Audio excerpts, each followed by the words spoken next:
everyone. Welcome to AEW Unrestricted, the official podcast of All Elite Wrestling. I am Aubrey Edwards with my co-host Will Washington. I'm a referee. He writes stuff. We do lots of fun stuff at AEW, and we have had a very, very fun time at AEW. We have had a whirlwind of a time. I oftentimes don't know what day it is, but now so more than ever. We did All In for the second year in a row in London, England at Wembley Stadium. And then just under 2 weeks later, we had All Out at the Now Arena in Chicagoland, a historic pay-per-view for us. I think it was the sixth one. Correct me if I'm not, Will. Sixth total. Yes. Fifth in Chicago. Yes. I get the whole pandemic thing. We understand that. But This has been an absolutely insane 2 weeks. And today we're going to talk a little bit about kind of what those two pay-per-views were, like our reactions to the crazy, crazy stuff we saw, but also just some fun behind-the-scenes stuff that maybe you won't hear anywhere else. And this is why you listen into AEW Unrestricted, available on all your podcast feeds. Definitely hit that subscribe button. So, Will, how was All In for you? Because for me, it was just a crazy day of running around. Same. It was interesting because the setup was very different from last year. Yes. And so, the stage. Yeah. So the pitch was in a completely different area than it was last year. But I had this kind of, but all of our, the office that Creative works out of was in the same spot as last year. So it was a very short walk last year, whereas with this brand new beautiful stage, shout out to everyone involved in making that happen, but with this brand new beautiful stage we had, it was on a completely different side of the stadium.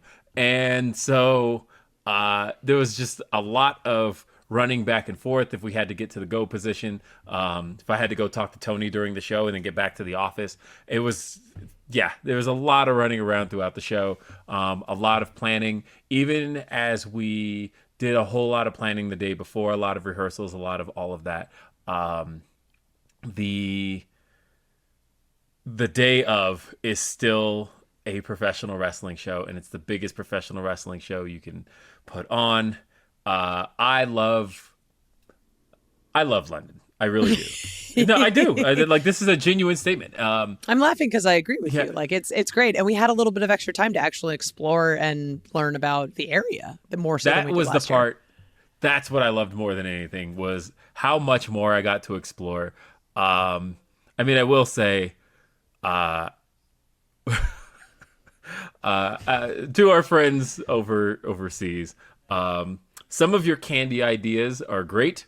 And is this? I know where you're going with this. Or some of them are not so great.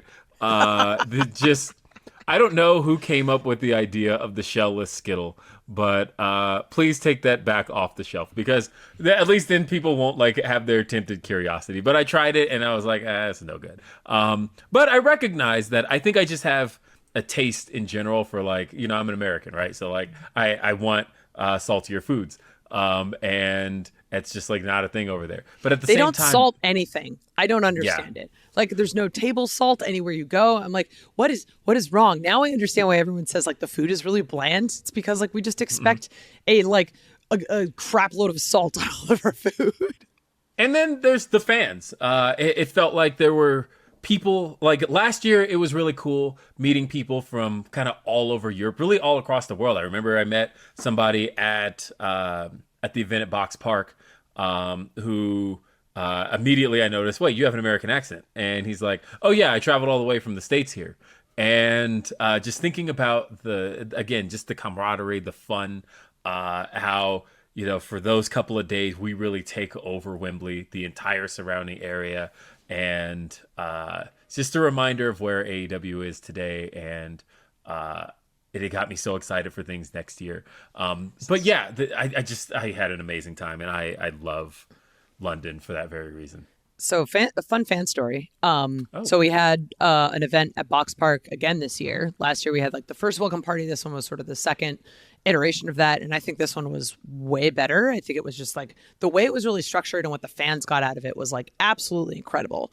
And we had live stage performances, private party kind of hosting. Private party. I was going to say they were incredible. They killed it. That whole weekend, like they were the hosts of All In, like fantastic. Whoever made that call, great, loved it. So Amanda Huber and I had our little heels booth set up at Box Park, and we kind of do that as a like promotion because a lot of people look at heels and go, I don't know what this is. And then we give them the spiel and they sign up. And once they're in, they're like, this is the greatest thing ever. We had a whole event that night where we were a bunch of the people who were there in London, whether they were, members from the UK or had traveled in, we all got together in a bar. It was like maybe like 25 of us who all like got to like meet each other in person. But we actually signed up someone that day from Chile. And so not only first member from Chile, but also just to kind of comment on people are coming from all over for this show. And it was one of those like, whoa, this is insane. Like, you ever have those moments where you just like, you realize everything is bigger than you actually think it is? And for sure. Like, that's kind of what Wembley means to me is it's like, oh, this is much bigger than I thought it could be. Like going back to your thing about the stage, like that stage was absolutely incredible. And being someone who's been here since day one to see kind of the growth and iteration of our stages for pay-per-views. Like I walk in and immediately send a text on the ref group chat like, hey, I know where we're taking our fun photo later. And we all figured out, we get up on the stage, we take a photo right in front of it. We had to like wait for people to like finish rehearsing their entrances and stuff. But normally for like Dynamite and Collision, we'll come in along the side ramp so that we're not like blocking any sort of shots coming in. And like, I just look at Paul Turner, I'm like, we're coming down the freaking ramp today. We're like, yeah, of course. And like, we all just agreed in that moment, like, we're doing this. Like, we don't get to do this often, but this is the day we're doing it. And it was great. We had like a little like arms around moment. We just kind of like talked to each other and it's like, we did it. We're back here again. Day one, guys. Like it was friggin' awesome. And that's like, amazing. I'm coming down the ramp for the, I think I did the first match on the pre-show and I'm like high-fiving all our cameramen. I'm like, this is awesome. You know, what was particularly great too was, 2 years in a row, which is starting to make me question some things, but 2 years in a row, the day before Wembley, it rained. And, we got rained on through rehearsals the day before.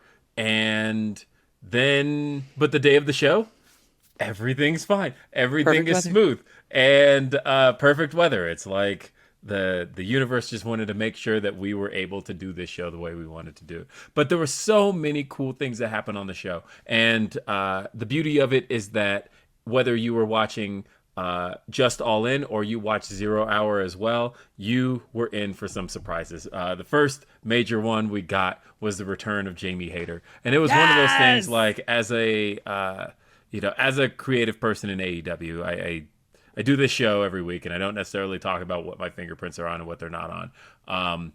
But there were, this show was rewarding in a lot of ways for a lot of stuff that I have worked on and getting to see it either come to life or execute in front of fans on the largest stage possible. And Jamie Hayter's return was one of those things that was just like to watch it happen and to see her back in front of the fans. It was something that I remember fans yelling at us that they wanted to see last year. And I hope after she did that close-up with Renee Paquette that you now understand the extent of her injuries and why it wasn't possible a year ago. But we wanted to make sure she had that moment at Wembley Stadium and that she could work her way back into the AEW fold. It's a very, very different women's roster than it was before. But that's what's very cool about this return. But I went out to watch it, actually. I was like, you know what? I'm not going to be sitting and go for this one. I am going to I want to experience this one. And I went out into the area where my family was sitting because my kids and my wife came. And I went and sat with them.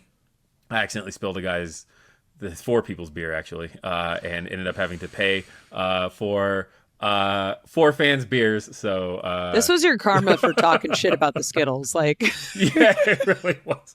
No, I went out there because I'm like, I'm not going to miss this moment. And their beers were on the floor, and I stumbled over them, and I'm like, I owe you guys 4 beers. I got you. But so I went and watched it, and just to see it from that perspective, and again, the pop for Jamie's return, and to see her new look, and the surprise on the faces of Saraya and Harley, and she got to lay out the Knight family. Like, all of that was just so excellent. It was so good. And speaking of special guests, I want to add in on this one. So one of my favorite things is, like, I would say most of us don't know what's actually happening. Like, you guys do a really good job of sort of keeping the surprises, which is great as a wrestling fan, because I get to experience it the same time as everyone else is. And obviously we all have our guesses. Like, we pay attention to the news, and like, I love Jamie Hayter, and I personally, as her friend, would have loved to see her at Wembley. So, like, fingers were crossed, right?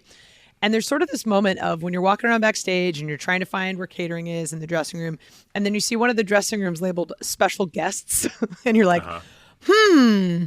wonder who's in there. And you're not just going to barge in because it's like, who knows? Who knows whose dressing room it is or whatever. Right. But the other special guest I loved seeing was Sting, who made his return to help Darby Allin. And it was just so incredible. And seeing him backstage, like, I have not met a single person who hasn't run into Sting and just isn't just all smiles. He's like, the best.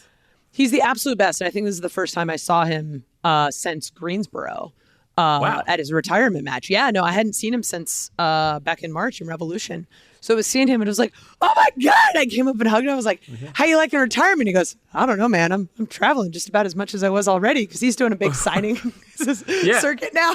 It's like, yeah, dude, just because you're retired from wrestling doesn't mean you're not working anymore. So he was really, really happy to be there. I think, like, you know, he just gets like the hero's welcome now every time he comes back. And I don't think anyone's going to not want to see Sting backstage. I mean, I'll give a little behind the scenes story that not related to All In that, you know, I've seen him a few times otherwise, because he's popped in at Collision a couple of times, and just to say hi. And if you ever wonder if there's ever like a pop that happens backstage, when he walked in the room, there was a pop in the office. Like, we all, it was, there was, everybody was in there. It was like Tony Schiavone, Mike Mansouri, and Matt Schiavone was in there, I believe. Jimmy Jacobs, myself, Jim Peppermint, but Tony Khan too. Like, everybody's in the office, and all of a sudden Sting just walks in, and there is like an audible pop. You would have thought you were at least at like an indie show, right? Of like, because it felt like there was like, you know, there's double digits worth of people in this room, and we all just saw Sting, and everybody's just like, oh my God, Sting's here. And it was so great to see him. And so for him to get to do this at Wembley was such a cool moment. And yeah, like I said, Jamie getting to do her moment, you know, a cool thing about being able to keep that under wraps is that she's from Southampton, and so it's a trek, but it's not a huge trek. And so it's one of those, like, she got to be there, and we got to kind of keep her away from a lot of the happenings, so that it's a genuine surprise when she came out. You don't have to worry about hiding someone when you don't need a hotel room because they have family nearby. Like, just from a logistics standpoint, it's like, how can we make sure that the fans don't see you? Oh, you're nowhere near here. This is perfect. But then, of course, you get your family there, and then it makes it the moment even more special, right? Because it's like, for her, it's fantastic. For us, it's fantastic. For the fans, it's fantastic. Absolutely. And, you know, there were other surprises on this show. There was so much that went down, and I want to get to talking about all of it. And we're going to be doing so right here when AEW Unrestricted continues. AEW Unrestricted, Aubrey and Will talking about All In. We'll eventually get to All Out, but like, oh my God, there's so much stuff to talk about. I don't know if we're going to be able to even fit it all in on this, but I wanted to share a fun story. So obviously we were sad to see Swerve lose, but I think all of us were genuinely happy to see Bryan Danielson walk away with the AEW championship, especially in a setting that was like that, to hear Final Countdown play in Wembley Stadium, to see his family front and center, and to hear Bryan's like personal reflection of that moment in the press conference where he said it was like his most memorable moment in wrestling. Like, just, you could not have a more perfect, I think, ending to a night than having this all go down the way it did. So after that, Bryan's now got this shiny new title. I know where you're going with this. All right, cool. I was wondering because I'm a part of this story too, actually. Really? So, okay, this will be fun. We'll see where we weave in. So Bryan's got this title, and then looks around the room and says, "Hey, can someone put this on the production truck?" And just for context, there is a safe on the production truck that we tend to keep some of the titles when talent either can't travel with them or whatever. The reality, though, is that we're on the other side of the ocean. There are no production trucks. So Bryan just kind of leaves the belt with social media, and we're just like, how's the belt gonna get to the States? So I volunteered as tribute and said, it's okay, I'll take it. Not realizing that I now have so much more respect for champions who have to carry these belts, especially that one, because it's over 30 pounds. Swerve never left the belt with production. He took it the entire reign. Well, I'm not surprised at all to hear that, because Swerve is that kind of guy to do that. So, just... I'm just going to put it out there. I technically held the title for longer than Bryan Danielson did in those first few days, because I had it, and then it was in my house until we ended up getting to Dynamite. I mean, I'll say that because there's a small part of the story that's left out here, in that, so you did take the belt, but for a moment you had to get somewhere, so you left it with Amanda. But then Amanda actually had to do some stuff with the media scrum, who then left the title with me, and so I had the title through the entirety of the media scrum. And I took a selfie with it and then sent it to my wife, and I was like, possession is 9/10 the law. I am now the AEW World Champion. And then eventually I gave it back to Amanda, who gave it back to you. Actually, Amanda gave it to Security Sam because his backpack was big enough to hold it so that he could walk down the street at Wembley and get it to me safely in the hotel lobby. So that belt went from Bryan to Social to Amanda to you to Security Sam to me. Yes. And that's how it ended up getting to Dynamite. Yeah. So when I knew where you were going with the story, I was like, yeah, I'm actually a part of the story too. I had heard that little bit at one point, but I have never actually gone through TSA with a belt before. The questions. Yeah, so I have. So I had the advantage of I go through the same security checkpoint every week. So I actually texted the dudes I know who work the Tuesday morning. I go, "Hey, are you there? Because I got something cool to show you guys." And I literally look at the X-ray machine, and you see the title shape clear as day in my bag. And the guy working the X-ray doesn't know me. And like when they see something suspicious and they do like the click and drag to like kind of like highlight the space, I have never seen someone click and drag faster on that X-ray than in that moment. But the guy's like, "Oh yeah, we got to look at this bag." And then my buddy, who is actually like a wrestling student nearby, is like, "Yeah, I'm going to have to take a look at your bag." And he's smiling because he knows exactly what's in it. So like we open it and he's like, "Can I touch it?" I'm like, "Sure, just no pictures. Like, don't, like, just be real quick." And he's like, "Oh my God, this is insane." My other buddy comes over. He goes, "All right, one time I saw the Lombardi trophy come through here and they would not let me look at it. So this is automatically way cooler." Yes. I mean, I will tell you that every one of these belts I had to get through security at some point to get home to make this setup happen. And I know that the process of even getting replicas home is obnoxious, let alone getting the actual belt. I have stood behind, I've been behind Dax Harwood in security as... when he had like three belts at once? Yeah, and it's like, and then they have to open the belts behind, and then it always flags at security because it's a giant metal item. It's supposed to. Like, exactly. In theory, that's like the one place where you're like, okay, this is the process working, isn't it? Yes. So I get that. But yeah, the AEW Championship actually changed hands multiple times on the night of Wembley, and nobody even knew it. Nobody knew it, but it got like there literally safely. Changed hands. It did multiple times. But Bryan eventually got it and showed up at Dynamite as our champion. But speaking of the AEW World Championship, we had a casino gauntlet match. And that match was for a shot at the AEW World Championship, anytime, any place. And we had a few surprises in that match. And one of the big ones was, of course, the AEW debut of Ricochet, who is now a member of the All Elite Wrestling roster.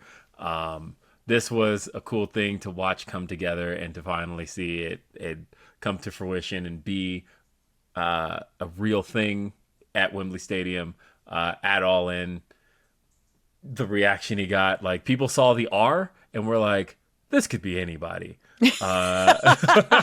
My favorite part of that was the last time I saw Ricochet was back during WWE tryouts. So it had been a number of years. And I see him backstage and I'm just like, well, this was inevitable. And he's like, yeah. Like, I'm reminded every time we have someone who kind of like came up on the indies the same time as the Elite and all of the other like day one guys, that there's so much history in this company before AEW. All of these guys have sort of crossed paths together. They've had storylines. I mean, the obvious one is as soon as Ricochet comes out, I think everybody's remembering that Best of Super Juniors match between Will Ospreay and Ricochet. Yes. That was actually my introduction to Will Ospreay, was watching that match. So yeah. So it's kind of one of those like, oh, this is crazy. But now you're running, oh, the possibilities. This is awesome. And that wasn't even the only surprise debut in that match. Right, because we also had, I guess, a surprise in-ring return. I don't know what you could call it, an AEW in-ring debut, but it was like, again, seeing something cool come together. Nigel McGuinness have his in-ring moment in an AEW ring, and like immediately you just see all these fans perk up. They're like, wait a minute, Bryan Danielson could possibly win the championship. Nigel McGuinness could possibly win this. We could get Bryan Danielson versus Nigel McGuinness. And that was the genuine feeling coming in that moment. I told Nigel pretty much as soon as he came through the curtain, I was like, you're a wrestler again. You are a wrestler now. You are a wrestler who part-time commentates. That's it. Like, I don't want to see like anything else. You are a professional wrestler. And he's like, oh, maybe. And as we've seen, he's now clearly responsible for the reunion of Oasis. So yes. My other favorite part of that is the way that you guys pulled it off. Like, Nigel was on commentary earlier in the day. So I don't think anyone would have even like assumed that would be a possibility, which shout out to Nigel, because planning a match at the same time as preparing to do commentary for a live wrestling pay-per-view, that's an incredible amount of work in just two separate roles. Is such an organized commentator. So organized. He's so organized. He's got notes for kind of everything. And so, he prepared for commentary, and yes, he was very prepared for this match, and it was just such a cool moment to watch that happen. And then Christian Cage stole it from everybody. Yeah, boo. And there is so there's a lot to come from that. But we saw the coronation of Mariah May. She's the new AEW Women's World Champion. We got to see three staples of the AEW tag team division in the Young Bucks, FTR, and the Acclaimed. And the Young Bucks, it's funny that FTR had their moment last year beating the Young Bucks. The Acclaimed had their moment last year winning the trios titles. So it only made sense that the Young Bucks got their moment this year over both of those guys. Ospreay and MJF saw the return of Daniel Garcia, and we got to see a coffin match, and Darby lose his first coffin match, which is insane. And that obviously had implications leading into the next pay-per-view, which was All Out. And, there's your segue. All Out in Chicago. I have been at every All Out in Chicago. Only All Out I never attended was Jacksonville. I was just talking with Tony about this the other day. That I only got to go to one of the Jacksonville pay-per-views, and that was Double or Nothing, which I have a poster for sitting right here. But that was the only one, and that was the last one. But nonetheless, driving through Hoffman Estates, getting to Now Arena, brought back so many memories for me, because there was, being a part of those weekends and and getting to experience that. And then, last year we only got to do Dynamite in Hoffman. We did the main show in my favorite arena of them all, United Center, which shout out to the ice cream bar they have backstage. But now Arena, I loved our Arena, and to be back there for Collision and then All Out the next night, and the 2 weeks is a quick turnaround for a pay-per-view, but what was fascinating was that we were working to make sure that All Out mattered just as much as All In. And so you didn't walk into All Out thinking that any of these matches didn't get as much of the care as the ones that All In got. Like when you think about Swerve versus Hangman, unsanctioned, in a steel cage match, and thinking about how that match had so much history. Like literally, I walked up to both guys and I just said happy anniversary, and they were like, what do you mean? And I went, it was 1 year ago yesterday. So it was the day before. I was like, it was 1 year ago yesterday that you guys had your first promo against each other. And I had to obviously say this to them individually because they were sequestered in 2 different rooms. But I was like, it was 1 year ago that Swerve confronted Hangman. And I was thinking this whole time about the transformation of this rivalry and how this was a rivalry that started in a much different tone than it ended. Like I went back and watched a segment. It was after Hangman versus Brian Cage from a year ago. And in the post-match, Swerve directs Brian Cage to jump Hangman, and then Brian Cage and then Nana starts doing the dance, and while he's doing the dance, he's like dancing toward the hard cam, and then the Bucks sneak up behind him, and he's doing the dance, and he turns around and gets super kicked. And I thought, this was a much more fun feud a year ago than it is today, where Hangman Adam Page burned down Swerve's childhood home. Like thinking about the progress of this feud over the last year is insane. It started at AEW, where the best wrestle, and now it's AEW, where the best actually commit crimes. Like, yeah, it's insanity. Shout out to Tony for keeping both of them out of jail. And Swerve from last year for breaking into his house, and Hangman Adam Page this year for burning down a house. But yeah, it's a crazy main event, extremely violent. It lived up to the reputation of unsanctioned matches in AEW because, again, I don't think there was any way they could put the stamp of sanctioning this match on it, and there's no way Tony Khan could have proved that. They literally tried to decapitate each other with the lowering of the cage. Which, again, this is an insane thing to even think about. We saw a syringe. We saw a gruesome steel chair shot. Just all of it was wildly violent. I've got a couple thoughts on this, but we're going to take a break real quick, and we'll talk more about it when we come back. AEW Unrestricted, Aubrey and Will, and we were talking about All In, and we've transitioned to All Out. I loved the general discourse online of All In was basically like this positive celebration of wrestling, and then All Out is for the sickos. Like, I had to steal a quote.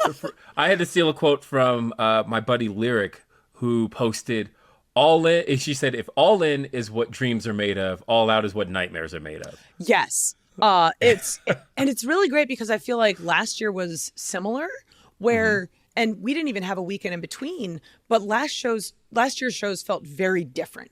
Like All In and All Out had a very distinctly different feel. And I think we even got farther apart this time. Yeah.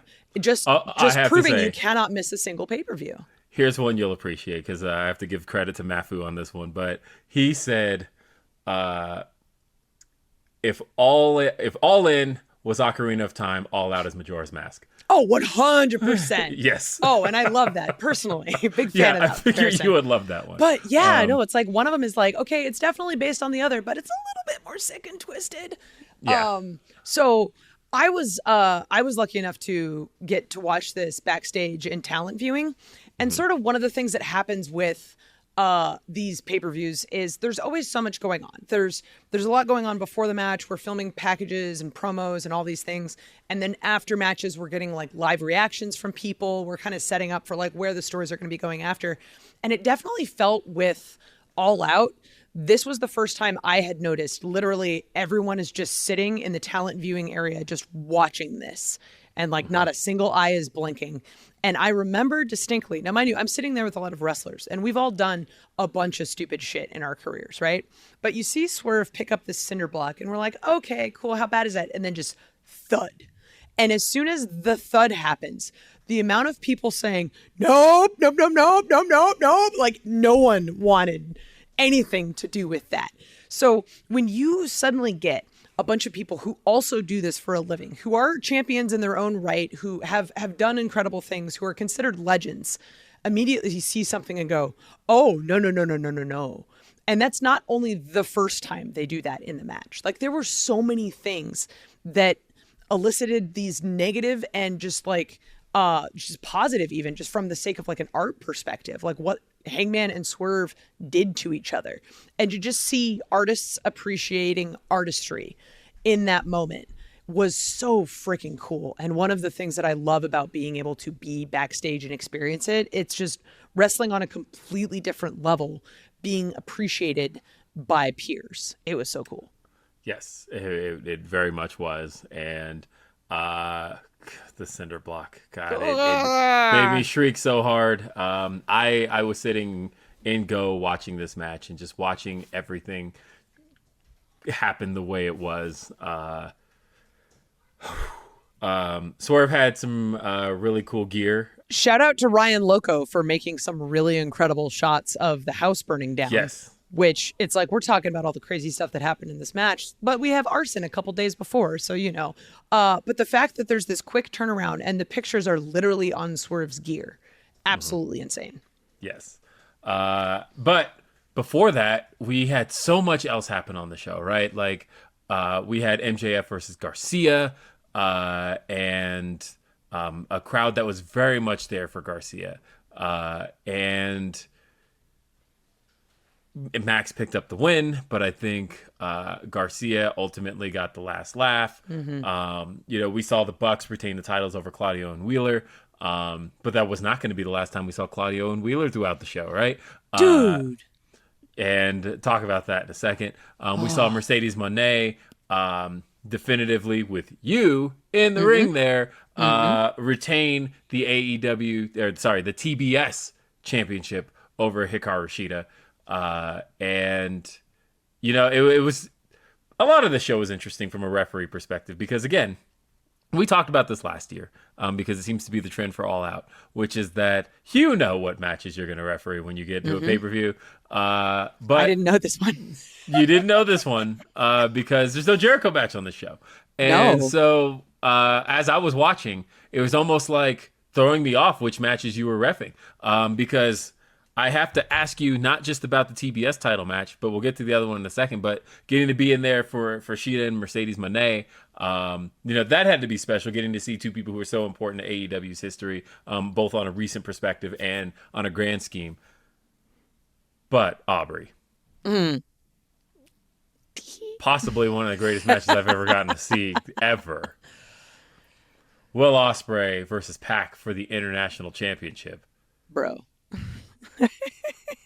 So the way I actually got this match is, do I want to tell this story? Yes.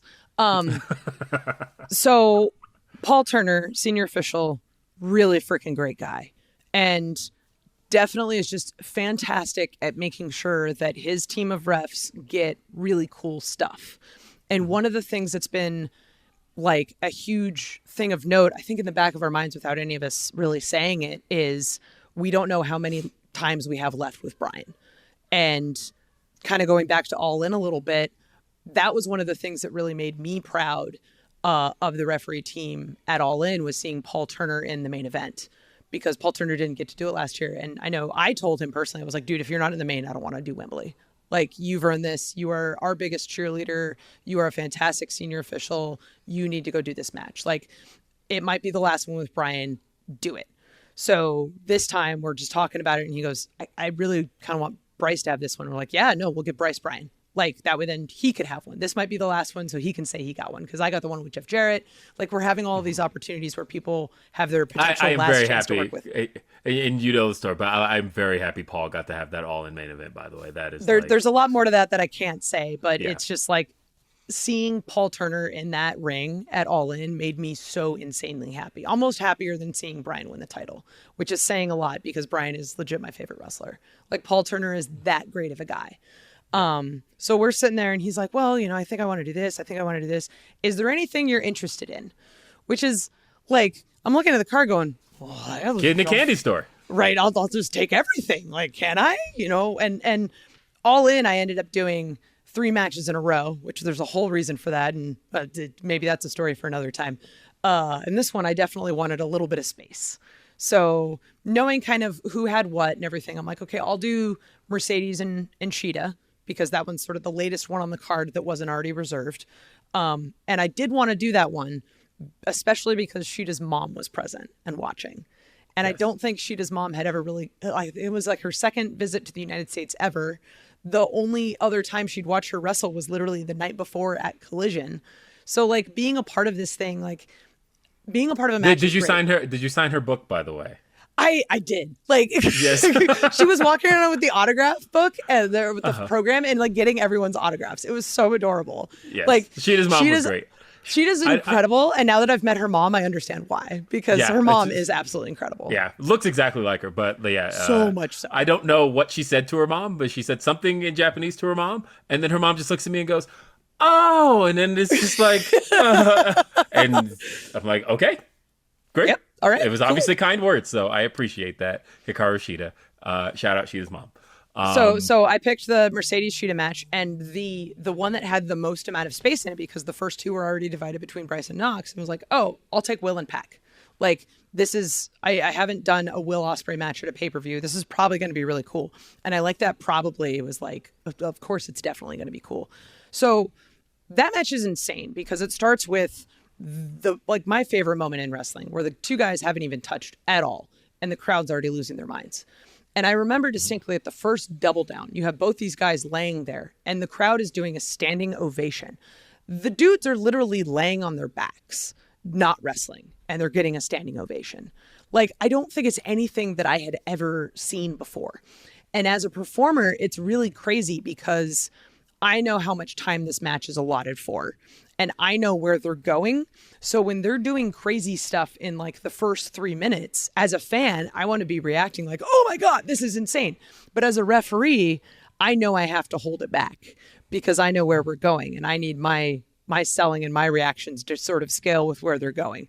But it was just trying to like not look like that kid in the candy store throughout this entire match. I felt so happy for you. Like, I haven't felt this happy for you since All Out last year, when you reffed Ricky and Brian. And which is absolutely incredible too. Like, I feel like All Out is like my jam now. Like, I've had so many memorable moments at All Out that I'm like, it's now the pay-per-view I look forward to most.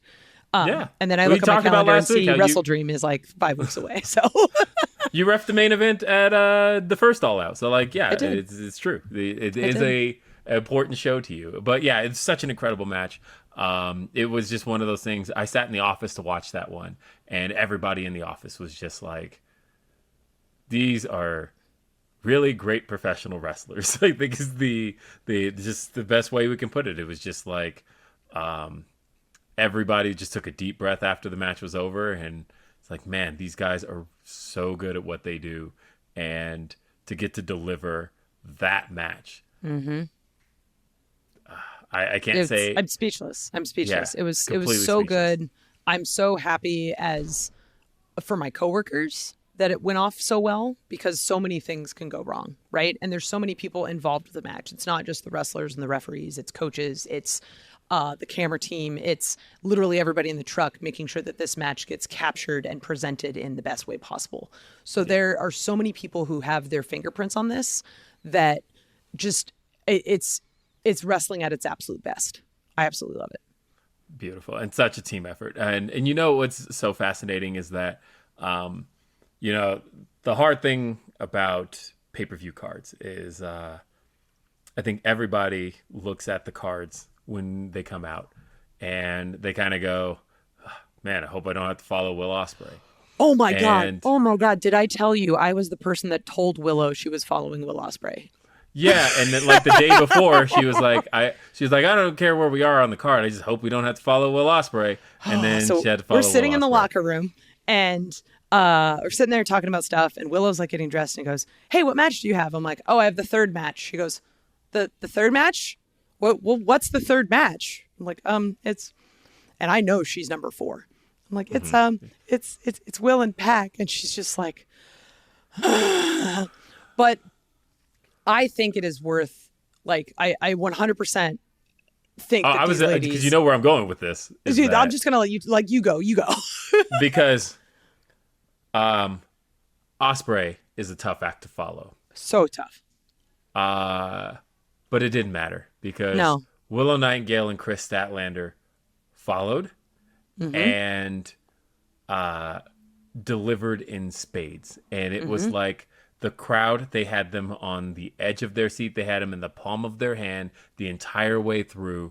You would have not thought that one of the best matches of the year took place right beforehand because Willow and Chris ended up giving one of the best matches of the year themselves. Easily one of the best women's matches to ever take place in AEW. Willow and Chris, they absolutely, I think, captured what the rivalry was supposed to be. Their entire way through. You know, this is a story that's been told for 9 months now, over 9 months. It started last, hell, you could really go back a year for their story. But as far as what we were telling on TV, their story goes much further back. Much further back, all the way to the Indies. Yeah. And so for these two to get to do this the way that they did, I thought hats off to both of them. They deserve every bit of praise and accolade that they get for this match. So one of the things I want to praise is just the sheer amount of like guts that Kris Statlander has, because anytime someone's putting together gear for a street fight, you typically end up thinking like, okay, jeans, maybe a white shirt, all that sort of stuff. Nope. Kris Statlander comes out in what's basically the same as like rave gear, like a ton of exposed skin, which is saying a lot. Like that you're just going to come out, you don't care at all. You know you're going to get hurt. And then to have it backfire with her ending up doing the split on the tax. Like I don't think anyone in this crowd has experienced something like that, but I think all of us can imagine what that felt like. And that's why these matches, like, as much as I don't like actual real violence, it's why I love these kinds of matches, because it's the way that we elicit the feelings of the audience for them to experience everything along with us. Like, I don't know what it feels like to have tax anywhere near my coochie, but I can imagine how much it hurts. You know, I can't speak to that either. What I will say about this match is that having this and the Swerve Hangman match on the same card is already a tough enough task. But what was fascinating was the difference between the two matches, and that when you look at how kind of methodical Swerve and Hangman was versus the urgency of Willow and Chris, that, you know, Willow and Chris was very, they got to utilize chaotic. The entire arena, and it was so chaotic. Yeah. And they, it was very much, there was a sense of urgency to get to victory between the two, versus with Swerve and Hangman, where that was like, I'm going to torture my opponent as much as I can. But they're both great in their own right for two completely different reasons. And this match ended up seeing Kris Statlander take the victory, a victory that I think she's been,